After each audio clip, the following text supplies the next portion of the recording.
Welcome to Get Moving TV. I'm Dr. Chris Landon and I serve as your host. As you know, over these, 10 years, I really try and find things around Ventura County. It's a remarkable place. We have filmmakers, we've got artists, we've got music makers, we have scientists.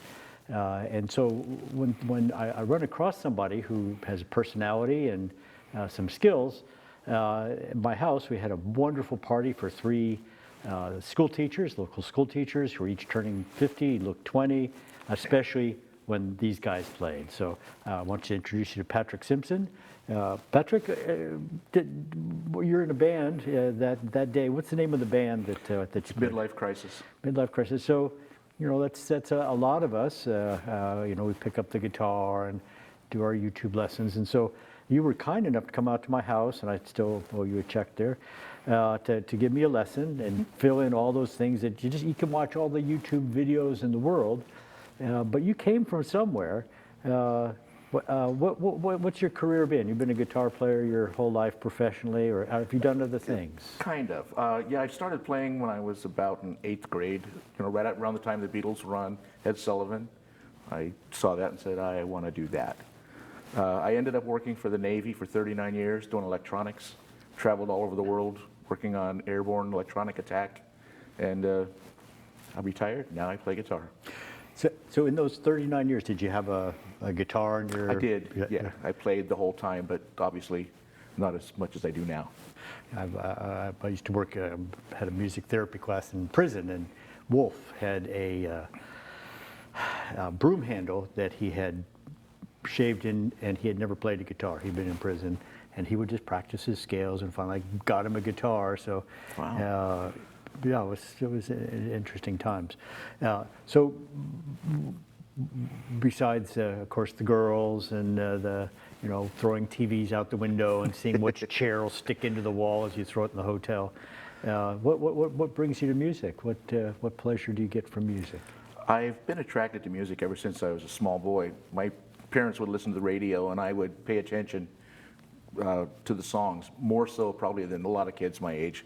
Knew the words to most of the hit songs, and would sit there and wait patiently for a song that I really liked to play again, because in those days you didn't have the tape, you didn't have the means to stream it, so it was patience, a lot of patience. So you'd be a TikTok sensation now, the singing 4-year-old. Yeah. So, and who bought your first guitar then? My parents bought it for my 8th grade graduation present. And we have, I think, some of your 30 to 50 guitar collection here today. What kind of guitar was it? Do you even remember? It was from Japan, and it had a neck that was much like a baseball bat. Didn't look like it was made for human hands, or at least not a young boy's hands. Mm-hmm. So it was hard to play, and there were no instructional materials like there are now. So you had to pretty much find someone to show you a few chords, rudimentary chords. Then you would sit in front of a record player and repeatedly lift the needle, until you had a sense of what they were doing. And that's how I learned. I have probably 1,000 records sitting in my my garage. I don't think there's an entire generation where you go, at the records, CD store, 8-track player,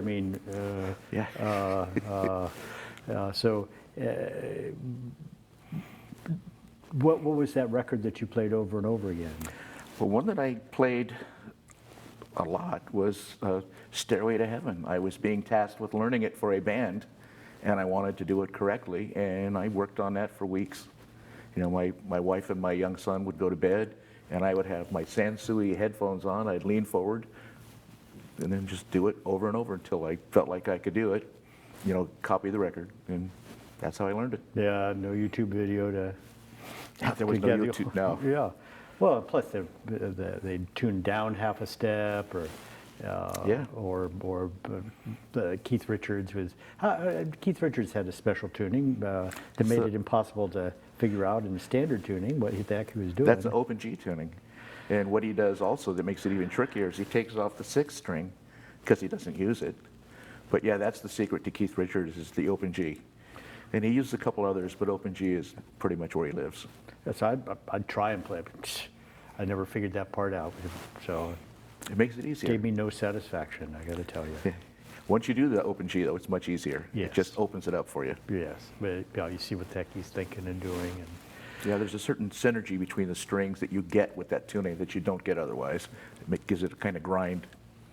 So with Midlife Crisis, this is the one of how many bands?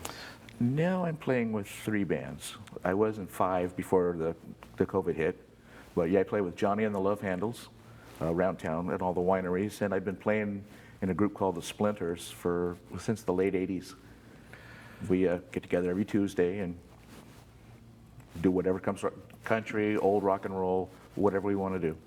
Well, there's the write-off room down in the valley, and it's this guy who's just got too much money, and so he has a nightclub and brings in whoever's in town, and if they're 80 years old, but whoever the backup band is, they're all those studio cats and That's neat. And the like. So, in terms of increasing your business, what are some of the wineries you play at, so they can make sure and support you in the future? Let's see. I've played at Stray Cellars with a horn band. I was in the Renegades for a couple years, and we played there a bunch. I played at Four Bricks, Plan B, Cantara Cellars, Flatfish Brewing, and there used to be a winery on Market Street here that we played at several times before COVID. And then saloons. Oh yes, yeah. I think you All have- Main Street, Ventura. I've been played just about everywhere down there, and in Santa Barbara back in the '90s. I was all up and down that street, State Street. So. Well, good. So now we know kind of where you were for 39 years, and then finally escaped to your life's ambition here. Yep. What, you have a guitar in your lap. I try and keep one in arm's reach because people like you tell me keep it in arm's reach. And could you get a metronome, Doc?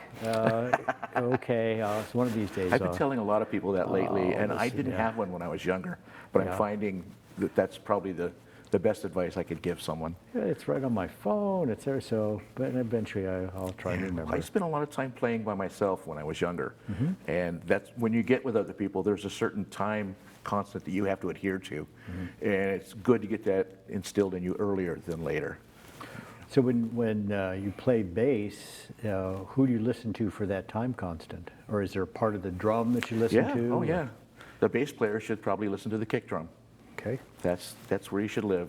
And the guitar player should listen to either the snare or the hi-hat. That tells me what my right hand is supposed to be doing. Perfect. Tell me about the guitar you have in your hands there then, since you... This is a Fender Stratocaster, which I've had many of these over the years. I love them. And was created in 1954. And if you look at a 1954 Stratocaster, it looks much the same as this, but there are several little improvements that make it more playable. But yeah, I like these a lot. So, and why do you like it? I feel like I have everything I need when I'm playing a gig. If I have one of these in my hand, Mm-hmm. I have every confidence that I've got all I need guitar-wise to do whatever's going to be asked of me. So it has good sustain then, is that? Decent sustain. Oh, okay. A Gibson has much better sustain. We'll get to the Okay. rest of the rack there. One of the things about this is it has a bolt-on neck, which Mm-hmm. was done purposely so that it could be repaired easily because it was made for working musicians. So that, So when you're smashing into a... yeah. You can yeah. replace the... You can protect yourself in the bar room and if you need Yeah. to. So yeah, that just has a very sweet sound to me and you can do most anything with it. Okay, well, I'm going to have you demonstrate in just a sec, so I see 3 pickups. Right. So there's probably 3 positions you put it in. And if Actually, you there's 5. Yeah, and so if you could just put in one position, play something, tell us a little bit about it, then we'll capture what it sounds like. Okay, one of my go-tos is between the middle pickup and the back pickup. It has a really sweet sound. This.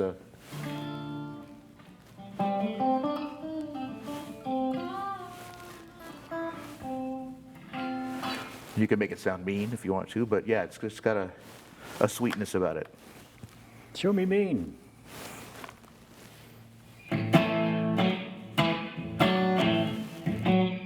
Got a little snarl.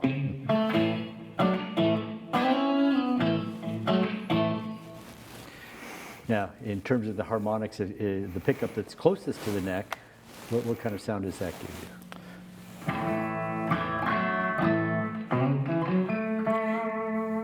Since it's sensing the string closer to the termination point on the bridges, you get more of the higher order harmonics on it. It's got more bite, they say.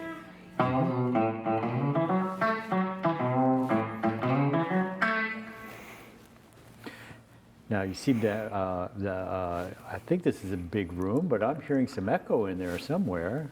Well, yes, you do. Good ear. Yeah, I have a pedal that's a digital delay. Uh-huh. And what it is, it's got a little chip in there that's like a bucket brigade. It captures a little bit of the sound, saves it up, sends it to the next little stage in the bucket brigade, and lets it out at a certain interval that is defined by the knobs, a time. It's a time-based effect. So what kinds of songs would I hear that on?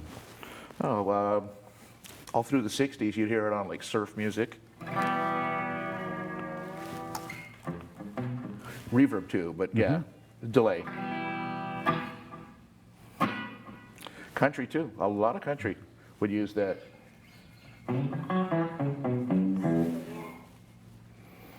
Now, with Les Paul, didn't he build a big cavern for himself to get that echo?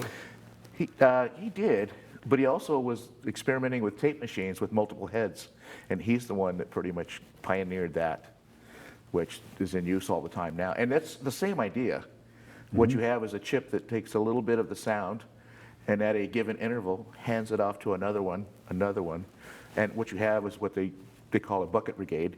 But there's a little degradation at each handoff. There's a price to be paid. And that's how you get this characteristic sound of this delay. Do you want to walk through any of it? Because we've got more guitars to go. Are there any other pedals that really come out with?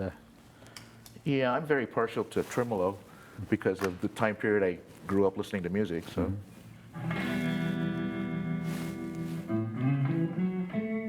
It was on a lot of records. Couldn't figure out what they were doing until I was able to do it myself. But yeah, that's probably one of my favorites.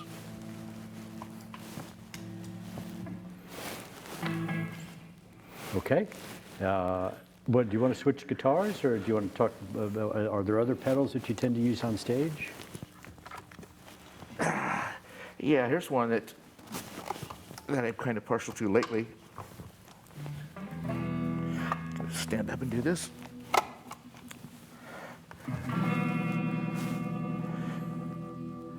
It mimics a spinning speaker, the Leslie.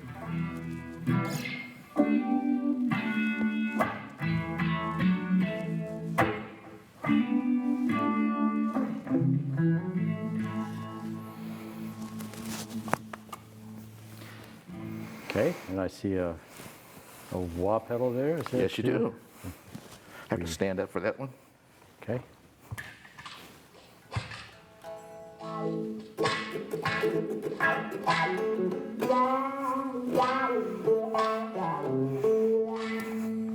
It's a filter. It's sweeping a range of frequencies and highlighting them by virtue of where the pedal is, and you get that characteristic wah. I like it. What, do you want to show another guitar off? Sure. So while you're doing that. Did you want to see this one? Oh, allowed to touch it. Yeah, it's very nice. Oh my gosh. So yeah, that's why they had roadies. I think was between the weight of the guitars and the moment they. Hey. This is the heaviest guitar I own. Might want to try it. Okay, I haven't worked out yet today. There you go. Oh, okay. That's 15 pounds. Okay. Well, here's your log. Indeed. Now your pick is so sick. Shouldn't I just, if I want to pick fast, don't I want a really thin pick? What the heck? That's what you would think. Yeah. And I used to think that too until I did research into Middle Eastern instruments where they pick very quickly, do a lot of double picking, and they use the thickest pick they can find. So I started doing that, and ever since. Makes good sense. And I see people besides picks, there's for a good guitar player, they're using their fingers a lot. Right. They don't Yes. mess with a pick at all. Yeah, and that's becoming a lot more prevalent. You know, I admire people that can do that.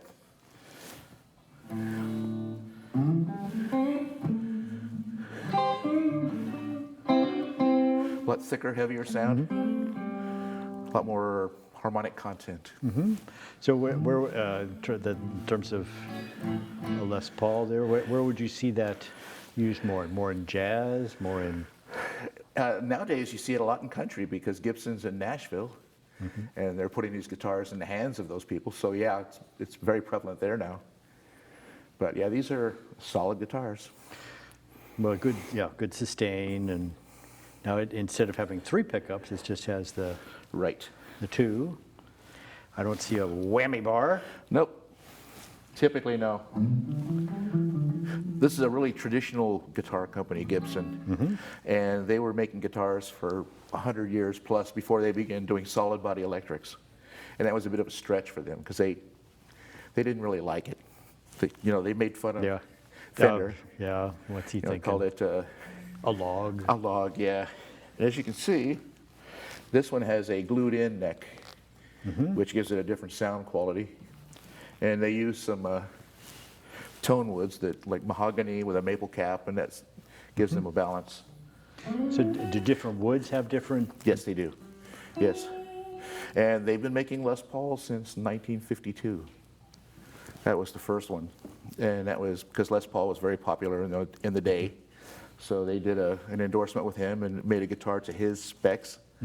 And this one has changed quite a bit over the years, but it's still recognizable as a Les Paul. Just like the Telecaster since 1951 looks exactly the same. Well, I think they have copyrights even on their heads. Oh, they So, do. Yes, they if do, indeed. You're Japanese and you put in a Stratocaster-like head, but it better not overlay. Yeah, there was a period of time in, I think it was the 70s, when some of the quality and whatnot on the American guitars was starting to slide a bit, and the Japanese began making copies, and that became what they call the lawsuit era. The cease and desist started flying around, but they made very good guitars. Well, and then I also remember something about the woods too. Didn't Gibson have to turn some wood back into the federal government because it was endangered? Right. Some of the rosewood was endangered. In fact, if you traveled with certain guitars, Gibson guitars in particular, and you went to, say, Europe, they would be seized. Contraband. Yeah. So what, in terms of the wood, so I guess Koa has its own characteristics. So Yes, they do. Yeah. Above 5,000 feet in Hawaii or wherever in the heck. I mean, it's... It depends on the moisture content, the density, and that's how well it transmits vibrations. One of the things that you see a lot of people using older guitars because it's dried out, and also it's been played so many hours that the wood knows how to transmit those vibrations. I mean, it just, when it's first made, it still thinks it's a tree. After about 30, 40 years, then it knows it's a guitar. So yeah, I was seasoned. Exactly, yeah. I just remember on the Hateful Eight when he accidentally breaks the real Martin double notch from 1908 or whatever it was. Yeah, Kurt Russell. Oh no, that wasn't the prop guitar. Yeah, not so good. So what else about the Les Paul should we know? So they're heavy. They by are and heavy, large. which means a lot of sustain, I guess. Yes, that adds to sustain and back problems. If you play 4 hours a night in a club, Standing it can, up, yeah. I had a doctor once tell me to stop playing my Les Paul. I was getting inflammation, so he goes, put that Les Paul down. So. Well, if you don't mind playing it for a little bit, we'll capture a little, and then we'll move on to the next guitar.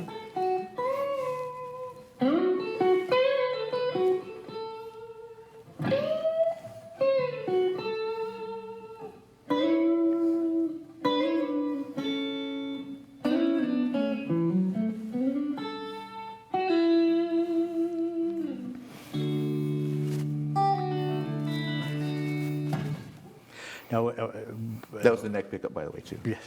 Well, the other thing we've talked about is just notes. Everybody wants to speed their way through, get as many notes in as possible. And we've talked, really the guitars there is a human voice to talk. And Exactly, yeah. You're what do you do to those strings to make it give a more What of a I vocal tried to kind of do is I characteristic? read a lot about it when I was trying to come up to speed on this, and a lot of the players that I admired would indicate that when they would bend a note, they would put a little vibrato at the top to make it sound like a voice. And also by varying that, you can make it quick or.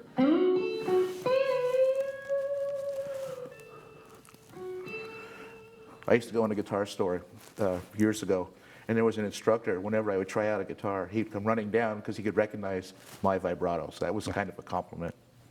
Also, sometimes people pre-bend the string and then bend it Yes. in, so that, more the country.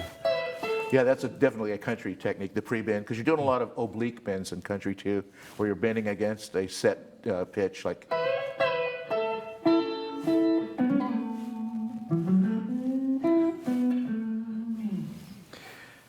All right, we have a Strat here too.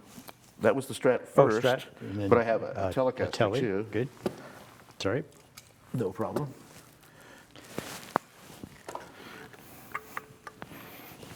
Yeah, definitely a workout there. So. Yes, it is. Yeah.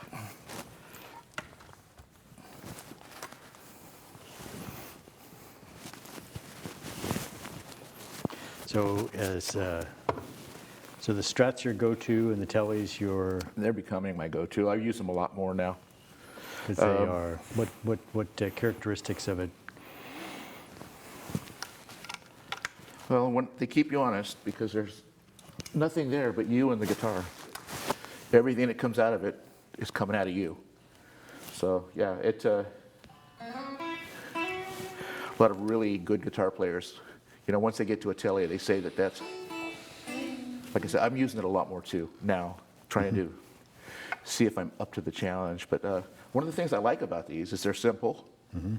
And this was created in 1951, and so was I. So. Birthed together. You betcha. Twins, separated at birth.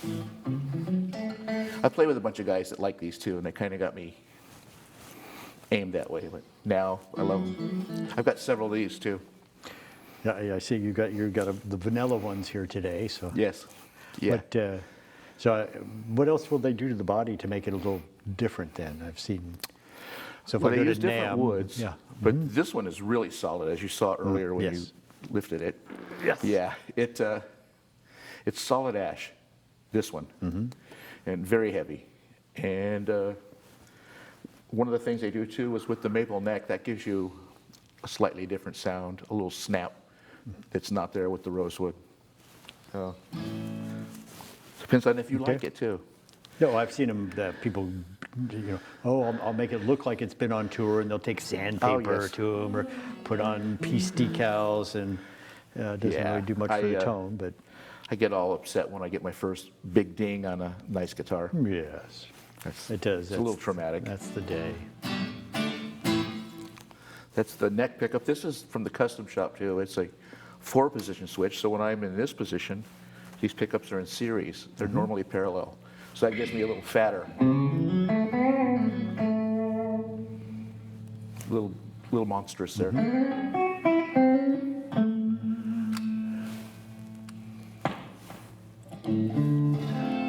I can get that Strat sound.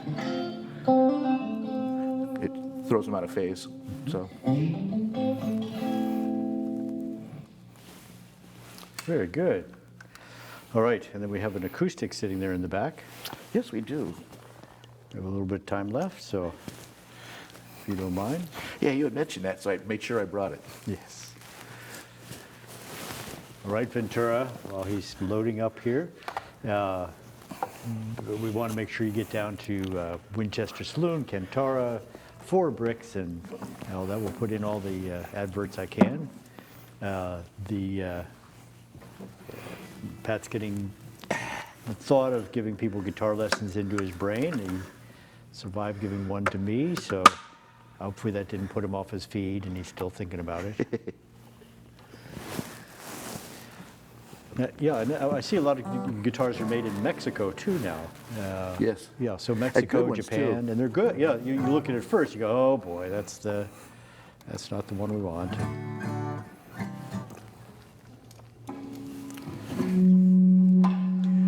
Now, that is the hard part about an acoustic, isn't it? They like to feedback. Yeah, Yes. unless you stuff a sock in there or something. Usually run this through a PA, not through an amp.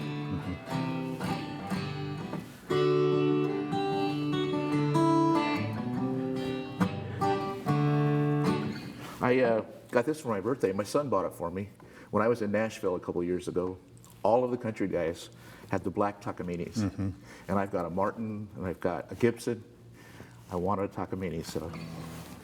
I said NAMM in Nashville, and they had one made from carbon fiber. Yes. And you could use it as a canoe paddle. You can smash, you can take the neck and bend it. Yeah. It wouldn't break off. And then I think that company went out of business. But I bet, yeah. That's But yeah, this one is, I believe this is from Japan, Takamine. Takamine, yes. And they're really good, highly regarded. Yes. People love the sound, the quality of the build, and Yes.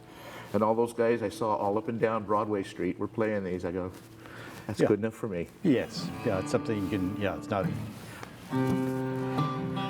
$6,000 Martin that you're afraid to pick up and play ever. I've got a Gibson 335 that my wife bought me some years ago for Christmas, and I'm afraid to take it out because I don't want anything to happen to it, Yeah. which is kind of a shame. And she tells me, I didn't buy that for you not to play, so I'll have to bring that sometime when Yes. play at your place. All right, well, Ventura, it's time for you to get moving. Every band that Pat Simpson's in, for heaven's sakes, time to support them. Winchester Saloon coming up October 2nd, October 3rd. 3 to So, 6. Ventura, it's time for you to get moving. Go have a midlife crisis with Pat and his band.